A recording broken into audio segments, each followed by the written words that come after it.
ओम नमः चंडिकाय नमः। Gaudy true channel में आप सभी का स्वागत है।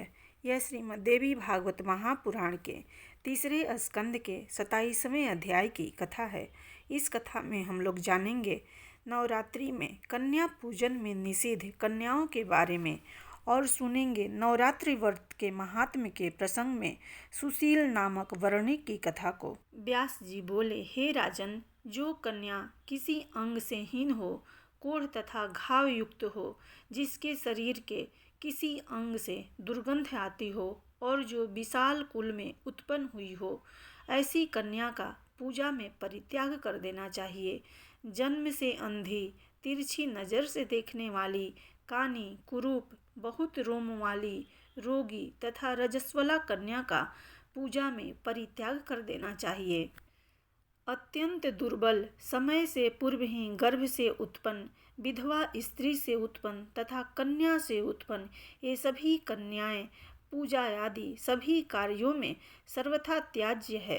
रोग से रहित, रूपवान, अंगों वाली, सौंदर्यमयी, वर्ण रहित तथा एक वंश में अपने माता पिता से उत्पन्न कन्या की ही विधिवत पूजा करनी चाहिए। समस्त कार्यों की सिद्धि के लिए ब्राह्मण की कन्या, विजय प्राप्ति के लिए राजवंश में उत्पन्न कन्या तथा धन लाभ के लिए वैश्य वंश अथवा शूद्र वंश में उत्पन्न कन्या पूजन के योग्य मानी गई है।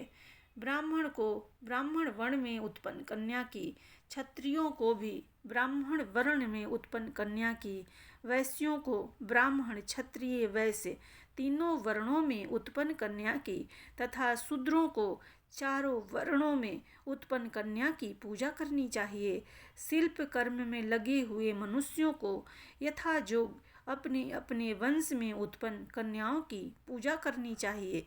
नवरात्र विधि से भक्ति पूर्वक निरंतर पूजा की जानी चाहिए। यदि कोई व्यक्ति नवरात्र पर्यंत प्रतिदिन पूजा करने में असमर्थ है तो उसे अष्टमी तिथि को विशेष रूप से अवश्य पूजन करना चाहिए। प्राचीन काल में दक्ष के यज्ञ का विध्वंस करने वाली महाभयानक भगवती भद्रकाली करोड़ों योगिनियों सहित अष्टमी तिथि को ही प्रकट हुई थी।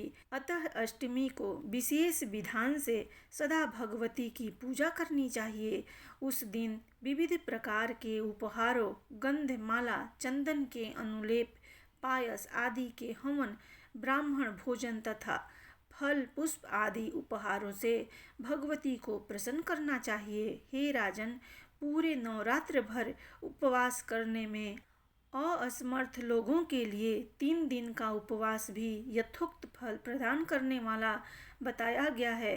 भक्ति भाव से केवल सप्तमी, अष्टमी और नवमी इन 3 रात्रियों में देवी की पूजा करने से सभी फल सुलभ हो जाते हैं। पूजन, हवन, कुमारी पूजन तथा ब्राह्मण भोजन इनको सम्मान करने से वह नवरात्र व्रत पूरा हो जाता है, ऐसा कहा गया है।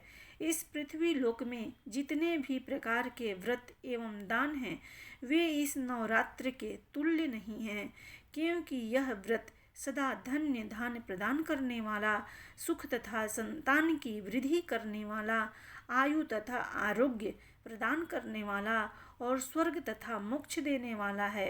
एवं विद्या, धन अथवा पुत्र, इनमें से मनुष्य किसी की भी कामना करता हो, उसे इस सौभाग्यदायक तथा कल्याणकारी व्रत का विधि पूर्वक अनुष्ठान करना चाहिए।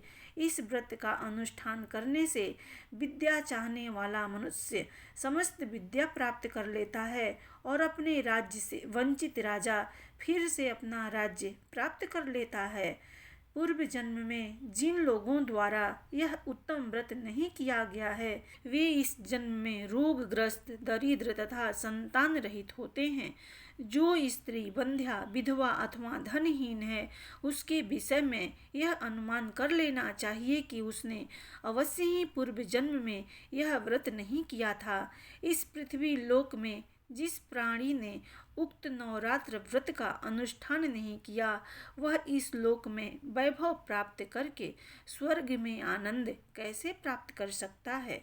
जिसने लाल चंदन मिश्रित कोमल बिल्व पत्रों से भवानी जगदम्बा की पूजा की है, वह इस पृथ्वी पर राजा होता है। जिस मनुष्य ने दुख तथा संताप का नाश करने वाली, सिद्धियां देने वाली, जगत में सर्वश्रेष्ठ, शाश्वत तथा कल्याण स्वरूपिणी भगवती की उपासना नहीं की, वह इस पृथ्वी तल पर सदा ही अनेक प्रकार के कष्टों से ग्रस्त, दरिद्र तथा शत्रुओं से पीड़ित रहता है। विष्णु, इंद्र, शिव, ब्रह्मा, अग्नि, कुबेर, वरुण तथा सूर्य समस्त कामनाओं से परिपूर्ण होकर हर्ष के साथ जिन भगवती का ध्यान करते हैं, उन देवी चंडिका का ध्यान मनुष्य क्यों नहीं करते। देवगण इनके स्वाहा नाम मंत्र के प्रभाव से तथा पितृगण स्वधा नाम मंत्र के प्रभाव से तृप्त होते हैं। इसलिए महान मुनिजन प्रसन्नता पूर्वक सभी यज्ञों तथा श्राद्ध कार्यों में मंत्रों के साथ स्वाहा एवं स्वधा नामों का उच्चारण करते हैं। जिनकी इच्छा से ब्रह्मा इस विश्व का सृजन करते हैं, भगवान विष्णु अनेक विध अवतार लेते हैं और शंकर जी जगत को भस्मसात करते हैं। उन कल्याणकारिणी भगवती को मनुष्य क्यों नहीं भजता। सभी भुवनों में कोई भी ऐसा देवता, मनुष्य, पक्षी, सर्प, गंधर्व, राक्षस, पिशाच एवं पर्वत नहीं है जो उन भगवती की शक्ति के बिना अपनी इच्छा से शक्ति संपन्न होकर स्पंदित होने में समर्थ हो। सभी कामनाओं को पूर्ण करने वाली उन कल्याणदायिनी चंडिका की सेवा भला कौन नहीं करेगा। चारों प्रकार के पुरुषार्थों, धर्म, अर्थ, काम, मोक्ष को चाहने वाला कौन प्राणी उन भगवती के नवरात्र व्रत का अनुष्ठान नहीं करेगा। यदि कोई महापापी भी नवरात्र व्रत करे तो वह समस्त पापों से मुक्ति पा लेता है। इसमें लेस मात्र भी विचार नहीं करना चाहिए। हे नृप श्रेष्ठ, पूर्व काल में कौशल देश में दीन, धनहीन, अत्यंत दुखी एवं विशाल कुटुंब वाला एक वैश्य रहता था। उसकी अनेक संतानें थी जो धनाभाव के कारण क्षुधा से पीड़ित रहा करती थी। सायंकाल में उसके लड़कों को खाने के लिए कुछ मिल जाता था तथा वह भी कुछ खा लेता था। इस प्रकार वह वर्णिक भूखा रहते हुए सर्वदा दूसरों का काम करके धैर्यपूर्वक परिवार का पालन पोषण कर रहा था। वह सर्वदा धर्मपरायण, शांत, सदाचारी, सत्यवादी, क्रोध न करने वाला, धैर्यवान, अभिमान रहित तथा ईर्ष्याहीन था। प्रतिदिन देवताओं, पितरों तथा अतिथियों की पूजा करके वह अपने परिवारजनों के भोजन कर लेने के उपरांत स्वयं भोजन करता था। इस प्रकार कुछ समय बीतने पर गुणों के कारण सुशील नाम से ख्याति प्राप्त उस वर्णिक ने दरिद्रता तथा क्षुधा पीड़ा से अत्यंत व्याकुल होकर एक शांत स्वभाव ब्राह्मण से पूछा। सुशील बोला, हे महाबुद्धि संपन्न ब्राह्मण देवता, आज मुझ पर कृपा करके यह बताइए कि मेरी दरिद्रता का नाश निश्चित रूप से कैसे हो सकता है। हे मानद, मुझे धन की अभिलाषा तो नहीं है, किंतु हे द्विज श्रेष्ठ, मैं आपसे कोई ऐसा उपाय पूछ रहा हूँ जिससे मैं अपने कुटुंब के भरण पोषण के लिए धन संपन्न हो जाऊँ।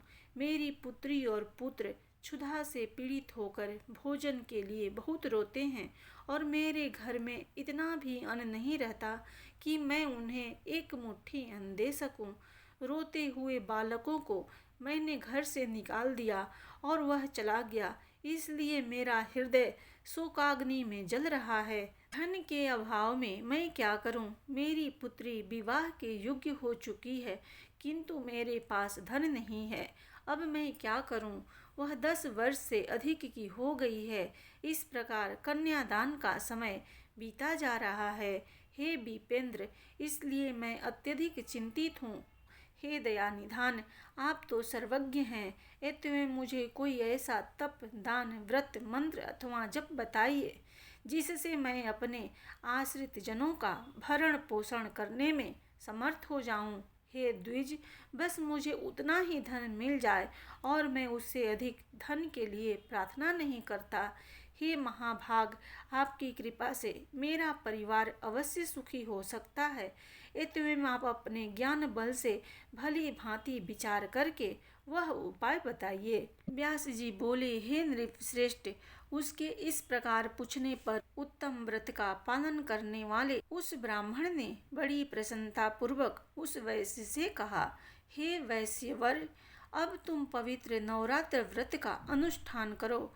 इसमें तुम भगवती की पूजा, हवन, ब्राह्मण भोजन, वेद पाठ, उनके मंत्र का जप और होम आदि यथाशक्ति संपन्न करो। इससे तुम्हारा कार्य अवश्य सिद्ध होगा। हे वैश्य, नवरात्र नामक इस पवित्र तथा सुखदायक व्रत से बढ़कर इस पृथ्वी तल पर अन्य कोई भी व्रत नहीं है। यह नवरात्र व्रत सर्वदा ज्ञान तथा मोक्ष को देने वाला, सुख तथा संतान की वृद्धि करने वाला एवं शत्रुओं का पूर्ण रूप से विनाश करने वाला है। राज्य से च्युत तथा सीता के वियोग से अत्यंत दुखित श्री राम ने किष्किंधा पर्वत पर इस व्रत को किया था। सीता की विरह अग्नि से अत्यधिक संतप्त श्री राम ने उस समय नवरात्र व्रत के विधान से भगवती जगदम्बा की भली भांति पूजा की थी। इसी व्रत के प्रभाव से उन्होंने महासागर पर सेतु की रचना कर महाबली मंदोदरी पति रावण, कुंभकर्ण तथा रावण पुत्र मेघनाथ का संहार करके सीता को प्राप्त किया। विभीषण को लंका का राजा बनाकर पुनः अयोध्या लौटकर उन्होंने निष्कंटक राज्य प्राप्त किया था। हे वैश्यवर, इस प्रकार अमित तेज वाले श्री राम जी ने इस नवरात्र व्रत के प्रभाव से पृथ्वी तल पर महान सुख प्राप्त किया। व्यास जी बोले, हे राजन, ब्राह्मण का यह वचन सुनकर उस वैश्य ने उन्हें अपना गुरु मान लिया और उनसे माया बीज नामक उत्तम मंत्र की दीक्षा प्राप्त की। तत्पश्चात आलस्यहीन होकर अत्यंत भक्ति पूर्वक पूरे नवरात्र भर उसने उस मंत्र का जप किया और अनेक विध उपहारों से आदर पूर्वक भगवती का पूजन किया। इस प्रकार माया बीज परायण उस वैश्य ने 9 वर्षों तक यह अनुष्ठान किया। 9वें वर्ष के अंत में महाअष्टमी तिथि को अर्धरात्रि आने पर महेश्वरी ने उसे अपना प्रत्यक्ष दर्शन दिया और अनेक प्रकार के वरदानों से कृत्य कर दिया। प्रेम से बोलिए माँ भगवती की जय।